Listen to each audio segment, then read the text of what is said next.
Last in Line Nation, once again, we meet and we are going to cover this great topic of growing in transition. We're going to finish up the month of May with a spectacular guest. And I'm not much in hyperbole, but I will say this is going to be one of my favorite episodes. So I'm going to introduce to you somebody.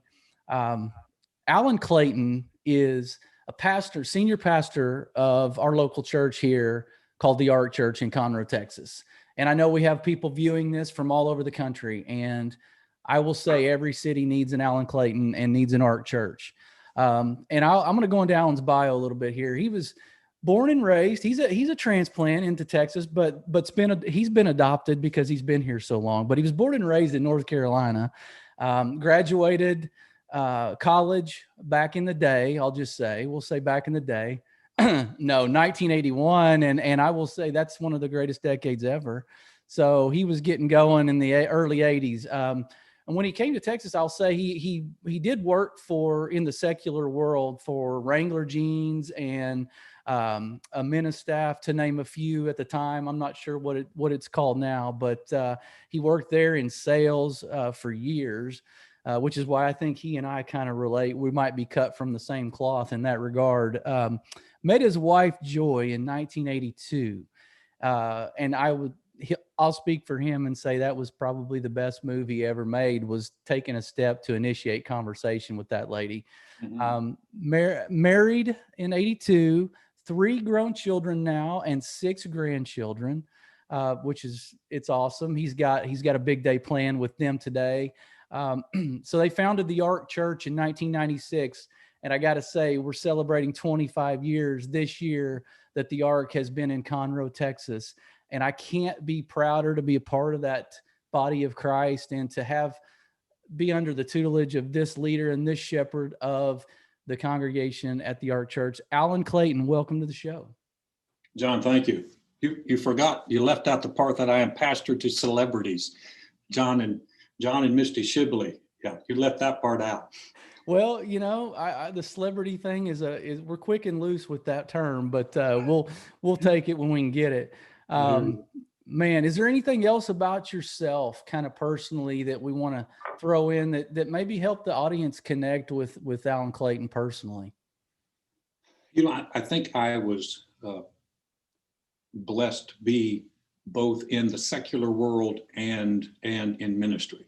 And for me, John, you and I talked about the fact that I've been in sales. And a lot of times, even when I mentioned that, I sold books out for a company called the Southwestern Book Company when I was in college. And so I did door-to-door sales right after my freshman year. In fact, that's where I came to the Lord was during that time. But I think my experience in sales has always been a great experience for me because it keeps me from the ivory tower mentality. In other words, I haven't just stayed in the realm of theological discourse. I've had to get out there and meet a quota, and then deal with having an off year and being threatened to be fired. They almost threatened. They were threatening me. They loved me, but they were like, Alan, if you don't do something this last year, right before we started the church, he said, man, it basically is like, we're going to have to let you go. And the Lord came through. And so I've dealt with that kind of pressure. So I know Monday mornings, and I understand that. And I think that's been invaluable. I've got 2 sons in ministry now. Neither one have had that experience. They'll have other experiences that they can bring to the table. But I really value my time out in the sales force. And I grew up in a small business home. So that kind of gives me a good perspective of middle-class America. Yep. I mean, you've seen pretty much everything there is that the world has to offer when it comes to just ways we can maybe be knocked off course or maybe be paralyzed in fear and those kinds of things. And, speaking of transition, you said you were almost transitioned out of the company. Well, we're going to talk about growing in transition. So there's transition all over the place. And so as audience, Last in Line leadership is all about servant leadership. It's all about building up others and pouring into others, investing in others so that we can just greater the kingdom. And it's right out of Mark 9:35 where it says, to be first, he has to be last of all and servant of all. And so we're going right out of the Bible today, folks. And GROW, G.R.O.W, is the galvanized in transition. It's the real, it's the overcoming in transition. And then it's the winning, WIN in transition.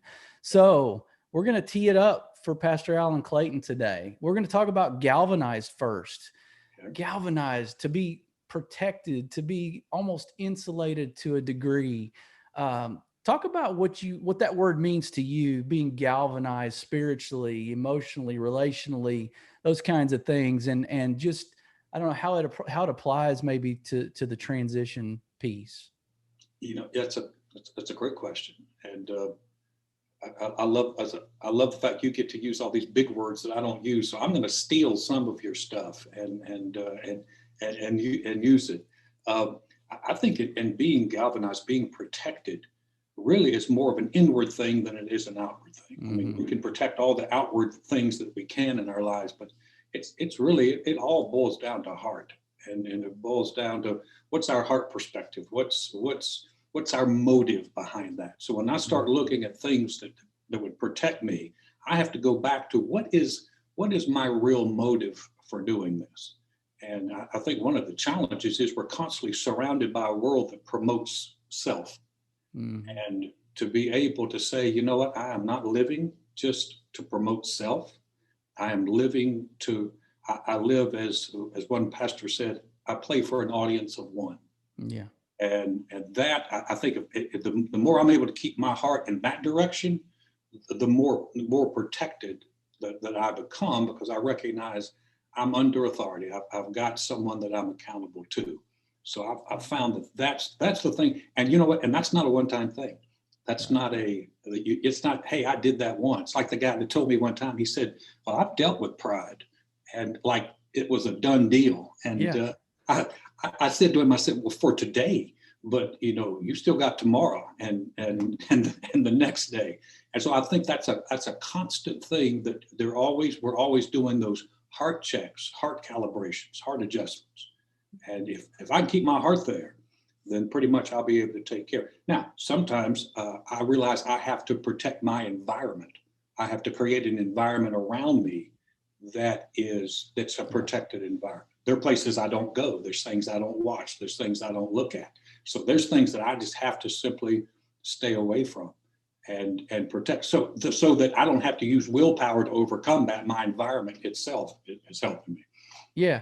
Oh, and it sounds like to me that it's a not only is it a choice, but it's an intentional act, because being galvanized within isn't just automatic. Right. It's not a given. It's not one of those just, hey, I'm breathing. So, even Christians, like, I think we fall into that mindset that, well, I'm a believer. I know where I'm going. So I think I can just kind of walk through and I'll just be, by default, I'm galvanized in my spirit, in my heart. No, I mean, if even more, we might be under more of an attack in that regard. You have anything to add to that?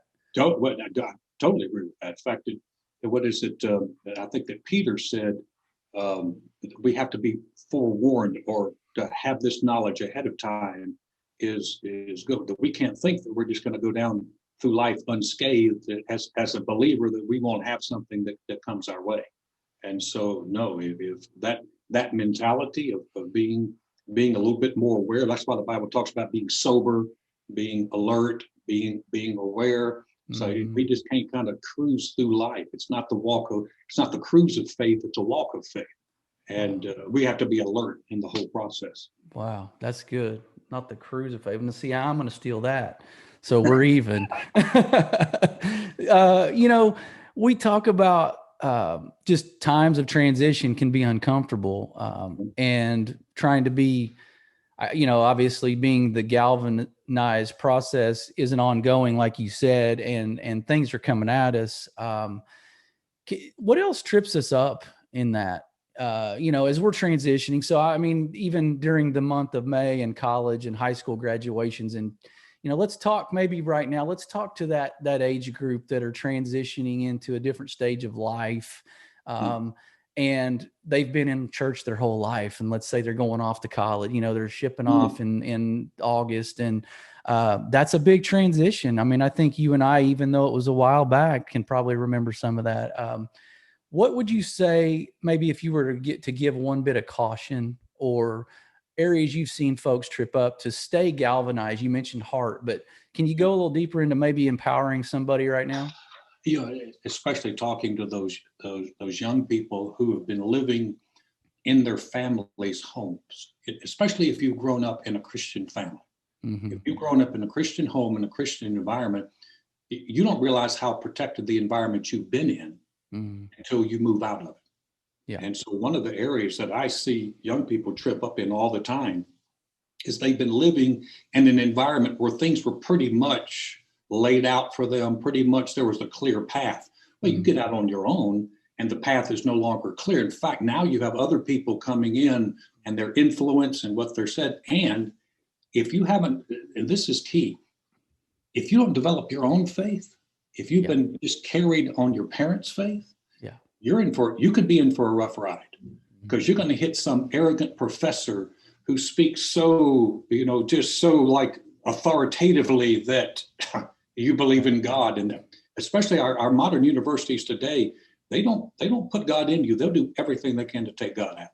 Right. And there are a few that are different, but for the most part, you're not seeing God move on campuses, even like you were in I'd say in the 60s and 70s. Yeah. So that movement has really hit the educational system. And so now you're going to be surrounded by people and they party and they look at you like, hey, don't you, when you're at home, you can't party because your parents will just, drop the hammer on you. Right. But now that you're on your own, now that's your choice. And so if you haven't developed your own faith, it's really going to be tested. I heard someone say one time, well, I got to college and I lost my faith. And this individual said, well, actually, you never had any faith. You had your parents' faith. Yeah. You need to find your own. And so that really becomes the key. What are you going to believe? What do you really believe? Where are your core beliefs? Mm-hmm. And then what are you going to take into the? Are you going to change that just because your environment changed? Absolutely, and take ownership. And I think there's going to be, there's several factors that are going to kind of weigh in on getting in the way of that. Okay. But I think a good foundation is obviously better than none. But like you said, you've got to own your own. Well, so I always equate this 4-word talk to a 4-wall structure. And we're building this 4-wall structure, growing in transition. So as we migrate into real in transition. So easy to be fake, easy to kind of walk, and we're all masked up. So to use the world's term and play on words, we do wear a mask sometimes, and we're not really always that real, authentic version of ourselves. What would you say is a factor or multiple factors that create those barriers of being real or just kind of being who we think somebody wants us to be or who we need to be? Yeah, I think that's a great question. And being real or being authentic is a big word that you hear used, today. And so I think, again, it goes back to what's our motivation? Who are we doing this for? Mm-hmm. If we're doing this for the approval of man, if we're doing this to have man's applause, I think the sooner you find out that man's applause is so fleeting and it really doesn't last, it doesn't satisfy your heart. You can't ever get enough of it. And so I think when you begin to, and you know this from being in sales, you can have a great month in sales and you could be the man. Oh, and then the next month starts and they look at you like, what have you done for me lately? And, you start with ground zero again. I think sales is such a good indicator of real life. It's because your performance is always gauged. It's always judged and it's visible. And so you can't, we used to have numbers on the board, and if you were sucking wind, everybody knew it. And so, sales will keep you real. You can't fake it if you haven't done anything for the month. I mean, it's right out there. And so I think, again, who are we doing this for? And then a willingness, and really it gets into the biblical thing of humility.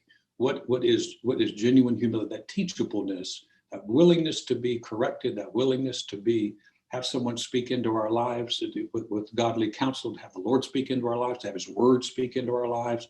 I think these are things that can help us create the reality in our life. You know, the Bible talks about the mirror of God's word. James did. Talk about the mirror. Well, when you look in that mirror, it's going to show you what you need to be, not just what you are. And so it's a transforming mirror. You look in that mirror and you recognize where I need to grow, where I need to change. We can look in the mirror now and you know, of course, looking in the mirror now as you get older, it doesn't get you know, more alluring, but it still tells a story. And so the mirror of God's word gives us something completely different. And the more you spend time in there, the more you begin to that begins to work that transformational thing. And then you when you're confident enough and who you are in Christ and his love for you and what you are, you're not as afraid to say, hey, I've got a problem. You've heard me preach for years. And to say, hey, Joy and I had arguments, we had problems, we had this. Well, for some people, they don't like that. But that's really what reality is. Hey, here's where I was, here's where I am. This is all a process. Yep. And we're all learning and growing. Absolutely. And man, what I hear you talk about is just, who are we doing it for? Like, what's our gauge? What's the barometer of what good looks like? And I think when you say, it just went off in me when you said, who is it for? And if it's about the man approval and affirmation and validation, that's such a sliding scale. It's so variant. And so we can't stay honest through that. Like, we are on a roller coaster, but if it's about what you said and it's God's word and what he says about us, it doesn't change. So that scale stays constant. So I think that's even more freeing to know that, man, if I get locked in on the right thing and the right person that I'm doing this for and why I'm doing it, man, I'm free because I don't have to worry about it changing day to day. Boy, that's such a relief. So many people are living to meet other people's expectations. And to be living to say, Lord, I'm really accountable before you. And if I'm doing right before you, what other people think, one, is not that important. I think Paul said something to the Corinthian church when he said, I think it's a small thing to be judged by you. He said, or of man's judgment. He said, I don't even judge my own self. He said, I don't know anything against myself, but he who judges me is the Lord. And I thought, man, I love that. I think it's a small thing to be judged by you. If we consider what people think about us a small thing, man, that's such a freeing thing. Wish I could say I'm completely there yet, but that's where I want to track. That's where I want to go. Yeah, that's good. I mean, I think somebody just got more real listening to this. I mean, I think they took another perspective and maybe another swing at this thing, because we are all tempted with social media, information, the world, that kind of thing, what we're hearing, what we're seeing. I think we're all tempted to believe the wrong things about ourselves. So I think somebody just got empowered today from that. So I appreciate it. Man, I don't know if we could transition into overcome a little bit. I think real might bleed into this some, because I want to have you share maybe an experience where, let's talk about an area you had to overcome, or a situation where, if real folds into that, great, because maybe you were believing some of the wrong things and it created a challenge that you had to overcome. I think those go hand in hand. So maybe give the audience a little bit of a looking glass into behind the curtain in Alan's life of something you faced. That's a very interesting thing. Pastoring this church for 25 years, you're gonna have some experiences.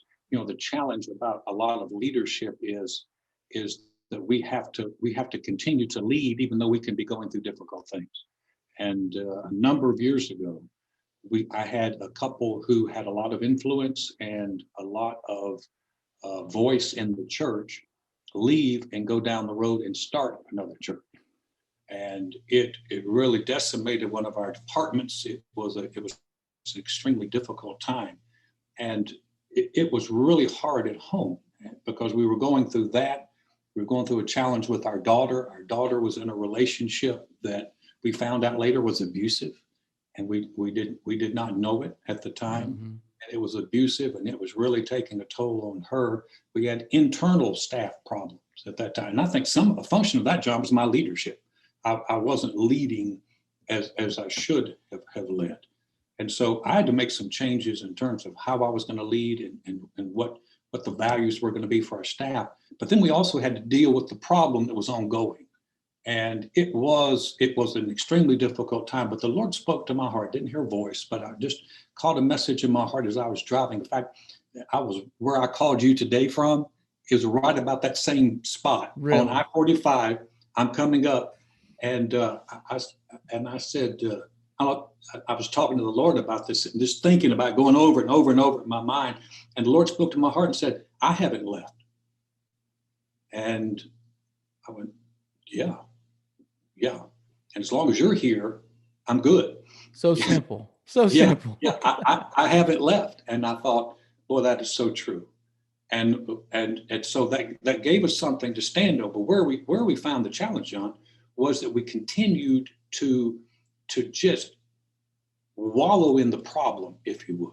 We talked the problem, we thought the problem. It was the conversation. It was just, and as we look back on it, Joy and I later on determined the problem itself was challenging enough, but we made it harder by the fact that we kept breathing life into it. We kept feeding it. We kept going over it. Instead of saying, Lord, we're going to cast the care of this on you. We're going to trust you in this.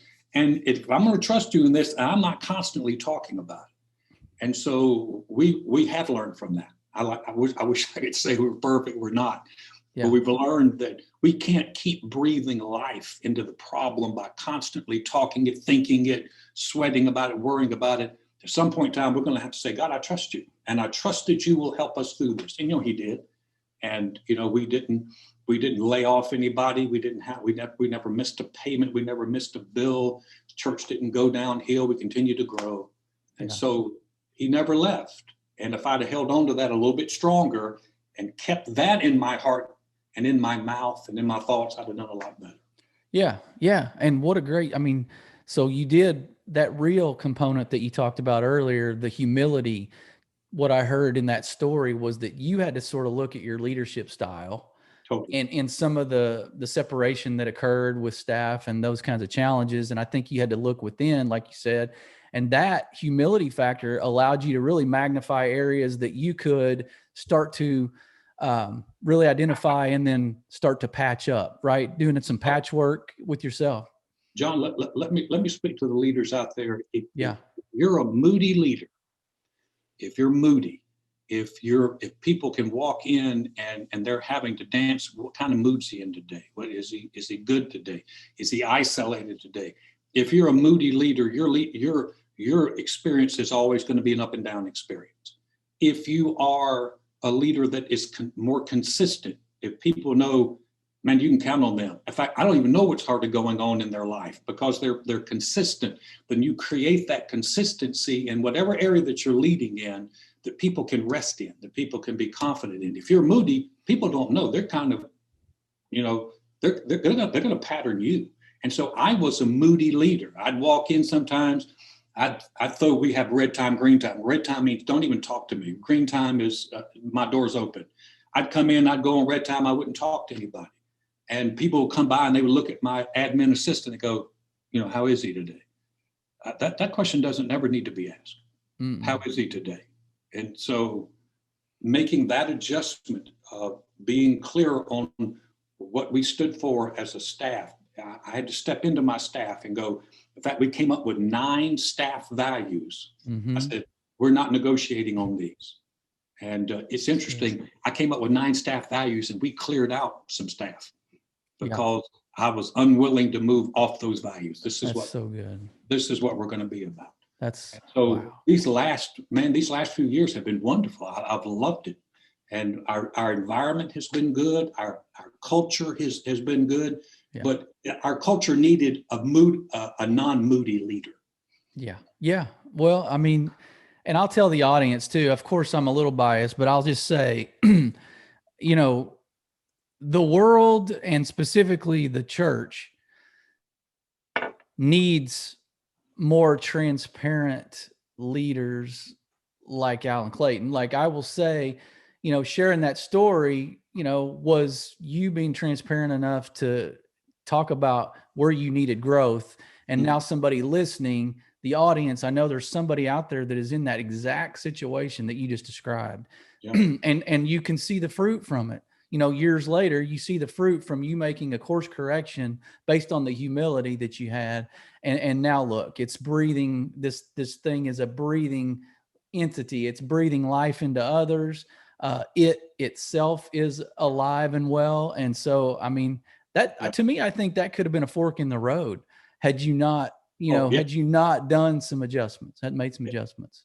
And I think sometimes this is why leaders burn out. This is why they get out of doing whatever they're doing, because we lose that ability to say, where is this my problem? When that couple left, I actually had to go to the Lord and go, where did I miss it here? Now, how they left was not right.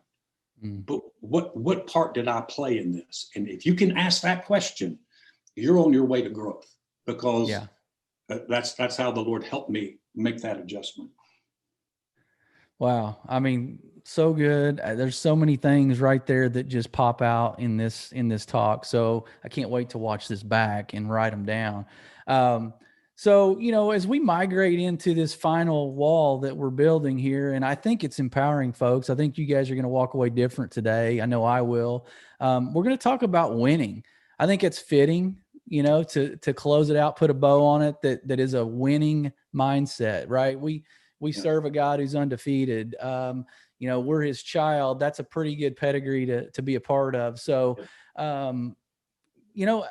Pastor Allen, what would you say to people that are, what's a key component to just winning in transition? It's maybe not just so straightforward in black and white. There's so many factors, but give us a couple nuggets here that, you've been very successful. So what has allowed you to be, in fact, I think you were even top salesperson at one point when you were in sales. So what allows you to just continue to win?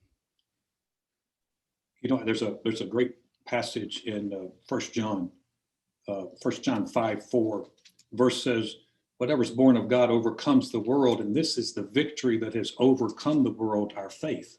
And what I have found is that throughout the years is that God's always on the winning side. So when I line up with him and believe him and trust him, regardless of what I see going on, my faith in him has allowed us to continue to go. If it wasn't for him, John, we wouldn't be here. We wouldn't be celebrating 25 years. Most churches don't make it 5. And so churches are very much the pattern of small business. The church starts, we were independent, we had no denomination. And so, but it's our faith in God. You remember the disciples came to Jesus one time, they said, why couldn't we do it?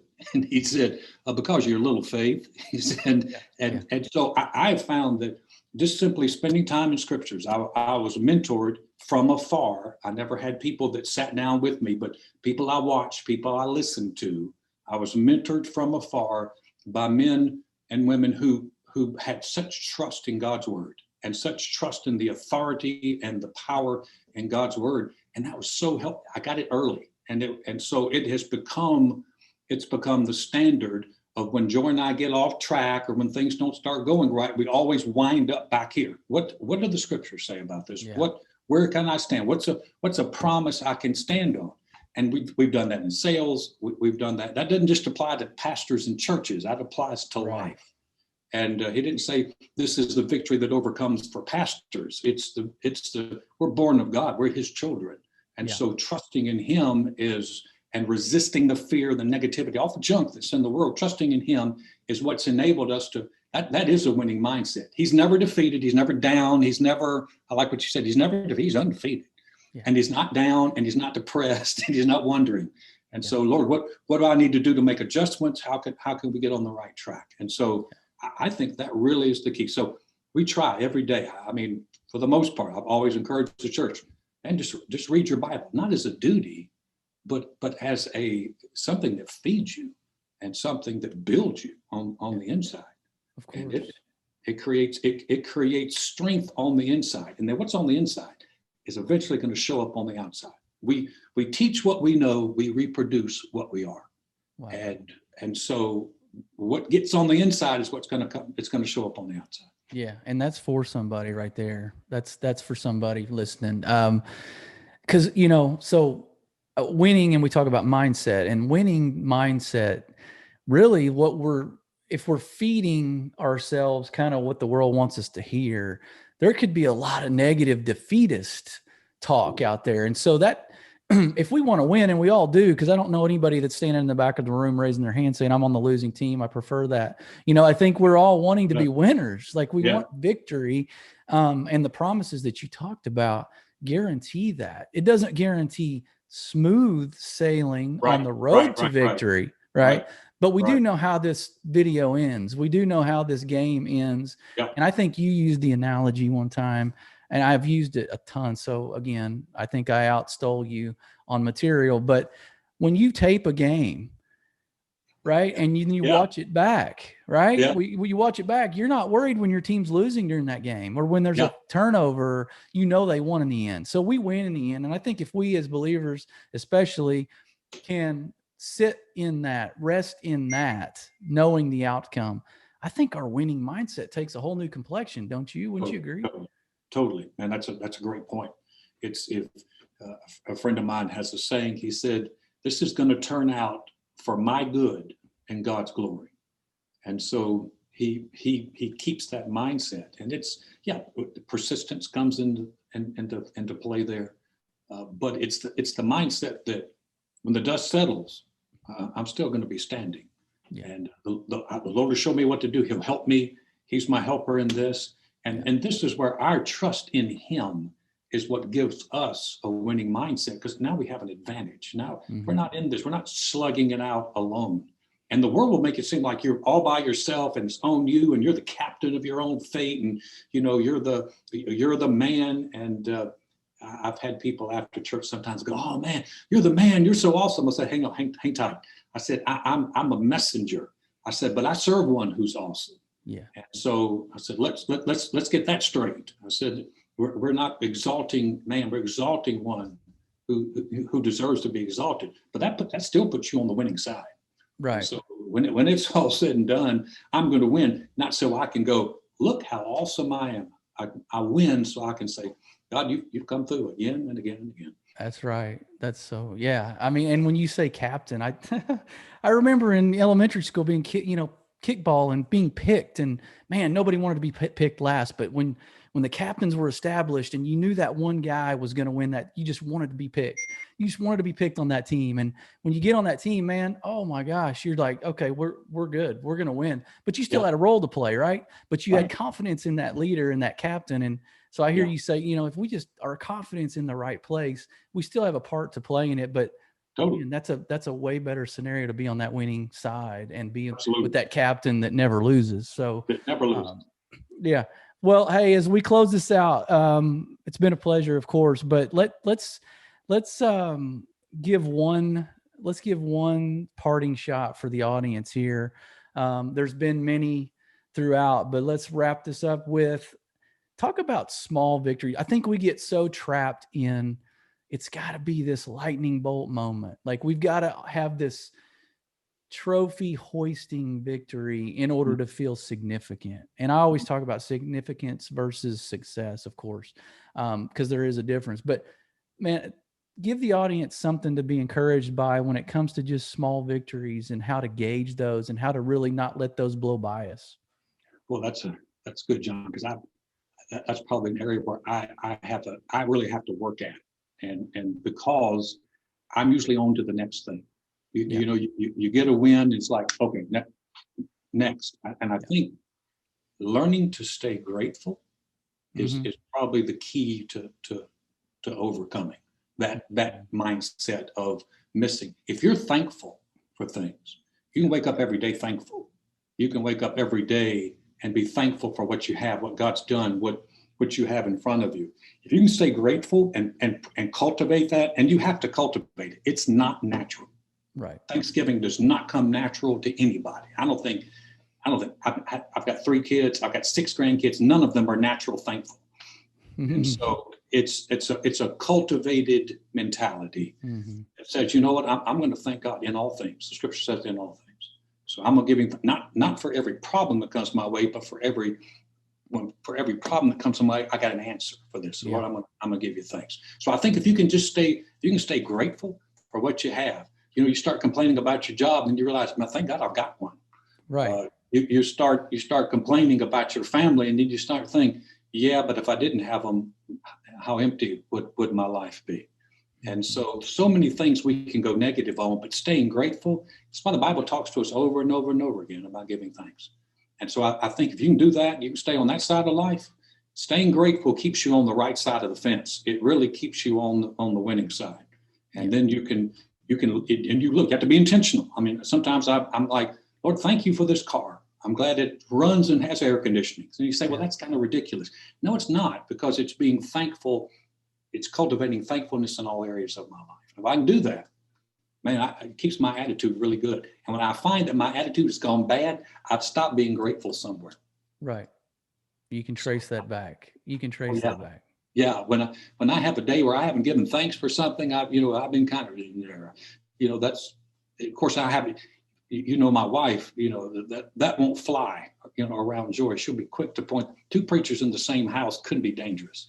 And so she'll point that out, but it's really, that's the small win. You can do that every day. You don't have to have something big. You can always be grateful.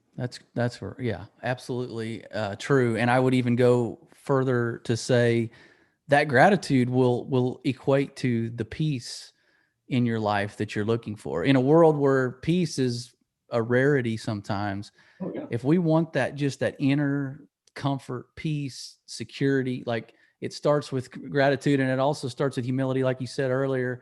And man, that was a great way to end it, because I think that gratitude and humility, I always say, are the two. If I had to just grab somebody off an island who had never, and they're like, what's the secret? Aside from Jesus, here are the two things that I want to tell you. Yeah. Humility and gratitude. If you figured out how to intentionalize and every day walk that out and seek those out, I'm telling you, those are the two components in my life anyway that make everything seem more peaceful. So that's good, John. You summed it up. You summed it up well. I agree with that. Have you ever noticed, though, gratitude and depressed don't walk together? When you're grateful, and there's no room for that. There's no room for depression. Yeah, exactly. There's no room for it. There's just none. But when you start to kind of come to that down route, there's no gratitude. Great summation. That might preach someday. You never know. So hey, on behalf of the audience, though, I will say, in all seriousness, man, it's been an honor. It's been a privilege. I know there are constraints and demands on your time, and for our audience, this has been a treat. For me, it's been great to be a part of this. And the Ark Church in 25 years, I know you probably wake up every day and kind of scratch your head and say, wow, never really saw this coming. If I'm honest, but God just multiplied and expanded and empowered the staff. And so God's doing amazing things, and we're not done. So that's the other encouraging part. So no, that's exactly right. John, thank you for letting me be on, man. I enjoyed it. Always enjoy. I always appreciate your heart. You've been with us for a long time. I always love the fact that even with your busy executive schedule, you still come and help us and serve in the church. And that's key.